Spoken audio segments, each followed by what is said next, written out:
Hey there, everybody. Welcome into this edition of ESPN FC's Extra Time. Craig Burley, Sebastian Salazar, a smiling Shaka Hislop, and Colin Udo, who joins us from Colin. Where are you, Buffalo, and what's the weather like there? Well, yeah, Buffalo, and I've got 16.5 inches of snow pouring down. I think it's, never seen anything like it, and hopefully never again. It probably won't see it next week when you're in. I wish Shaka would come here anyway and get a taste of this. Yeah, no, I'm sure Shaka. No. Colin, we can't even get him to. We can't even get him to come here. 2 hours down the road. Colin will be in Cameroon for the Africa Cup of Nations next week, so that'll be quite a shock to the system. First question: if you were Kylian Mbappe, you're not getting out of Buffalo if it snows anymore. No. How many flights do you think it is from Buffalo to Cameroon? That's a tale for Colin next time he's on Extra Time. Would you renew with PSG if you were Kylian Mbappe? If so, for how long? Well, that's an easy answer. No. So there's no answer to the second question. Why not? I think it's time for him to move out of French football. PSG, as a generalisation, have dominated, apart from last season. Yeah, they might win the Champions League this year, but that's a big might the way they've played. Unlikely. So yeah, I think it's time to move, and we know the potential suitor, which is, or many suitors, but the favourite is Real Madrid. Shaka, what do you think? Would you stay at PSG if you were Messi? I mean, if you were Messi. If you were Mbappe? Nope. Mbappe. Nope. I'm with Craig on everything he just said. Given his relationship with PSG, their failure to at least win the Champions League so far, the fact that he wants to kind of be seen as the face of a football club, which he has not, and for the foreseeable future probably will not be at PSG. I think the time is right for him to move on. Who's been the worst $100 million signing, Hazard or Lukaku? Oh, Hazard. Yeah. For sure. Could it end up being Lukaku? Things go much worse? No, he scored a few goals. Chelsea's struggles are not just down to Lukaku.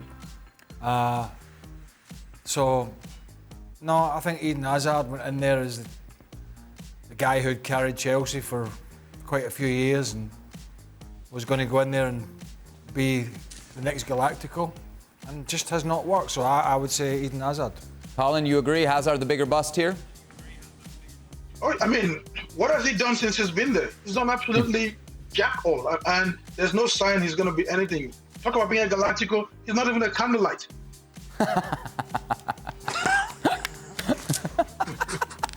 Sorry, I need a minute to recover from that one. For the lads, rank these talented young African players: Kudus, Diallo, Moriba, Osimhen. Colin, you first. Give us that 1 through 4 of those 4 players. Of course, I'll start with Osimhen. Look, he's been phenomenal for Nigeria, and barring injury, with the same thing for Napoli. And then I'd go with Kudus, Moriba, and Diallo in that order. All right. We'll go with that. Yeah, you'll stick with Colin's answer. Okay. At this point of the Premier League season, what team has pleasantly surprised you with their performance? Shaka, you first. There are a few, and then we saw one today. Brighton and Hove Albion, I thought have been very good so far. Brentford have been very impressive for a newly promoted team, a team that's making their debut in the Premier League. Again, I guess I have to say so far, West Ham have exceeded expectations, even though those expectations were raised last season. So those are the ones I think have stood out, particularly Brentford and Brighton.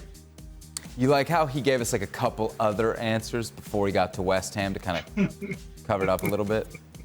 Well, I would say West Ham because I wasn't expecting West Ham to be as competitive as they've been. I was expecting Brighton to have a good season because they have a really good young manager. You know, well, maybe you don't know. You love Graham Potter, yeah. I think he's an excellent young coach, and that's reflective of their play on the field. But I think the fact that West Ham have been hovering around the top 4 and in the top 4 at one point is certainly superseded all expectations, I think, in East London. Can we talk about something we have not talked about enough on this show? FIFA. No. Manchester Ballon United d'Or. potential managers. Messi, Ronaldo, who's the best? Mbappe to Real Madrid. Nope. Nope. Does Erling Haaland. Does Pochettino or Ten Hag have the capabilities to coach the current United squad with the mindset that they have? Ooh, I feel like the mindset that they have was thrown in there just for you, Craig. The answer is yes, but you're still going to have to offload a few chancers, players. Who would you have between those two for United? Who? Pochettino or Ten Hag?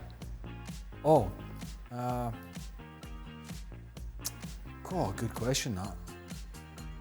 I like both. I don't like what Pochettino's doing at PSG in terms of the way they're playing. That's a difficult sort of ship to sail, isn't it, with all those egos? Mm-hmm. But then Ten Hag at Ajax it's been excellent. I don't know. I'm going to say Ten Hag. Really? Yeah, I'm on the edge. I don't know. I don't know. You don't value experience in the Premier League? No, 50-50. Okay. Shaka, do you agree? Would you have Ten Hag over Pochettino for United? No, I'd have Pochettino because of that Premier League experience, and I think, despite how disappointing things have gone in Paris, I think there's value to that experience with players of the egos that he's had to manage or try to manage as best he can.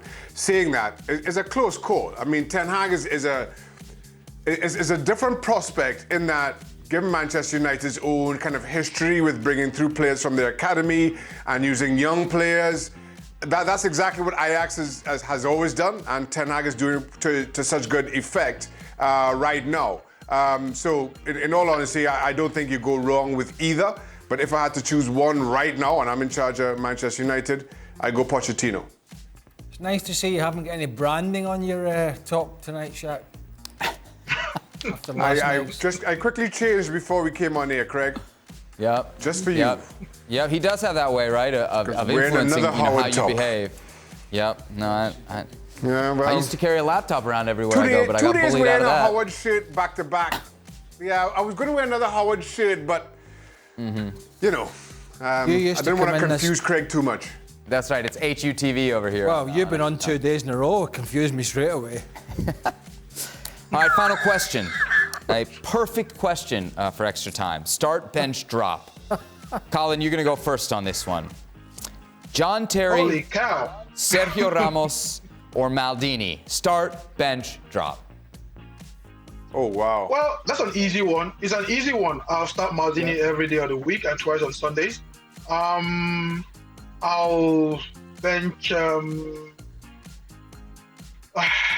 Sergio Ramos and I'll drop John Terry. Shaka? I start Maldini, I bench John Terry, and I drop Sergio Ramos. Wow. You? Yeah. If we're talking defenders, John Terry is one of the best defenders the Premier League has seen.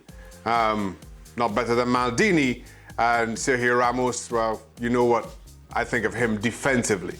I know what Stevie thinks of him now. I know what you think of him too. You think the same? I'm playing Maldini, the same as all the guys. I'm benching John Terry, and I'm presuming Sergio Ramos is unavailable anyway. Right, yeah. For multiple red Over the last 2 years, either injury or suspension. He's probably not around, right? I'm being presumptuous. Yeah. Stevie phoned in, said, yeah. It's not a bad bet. It's not a bad assumption with Ramos. All right, that's it for us. Colin, great stuff. Safe travels from Buffalo to Cameroon. Shaq, always great to be with you. ESPN FC, of course, available to you 7 days a week. Don't miss a single episode.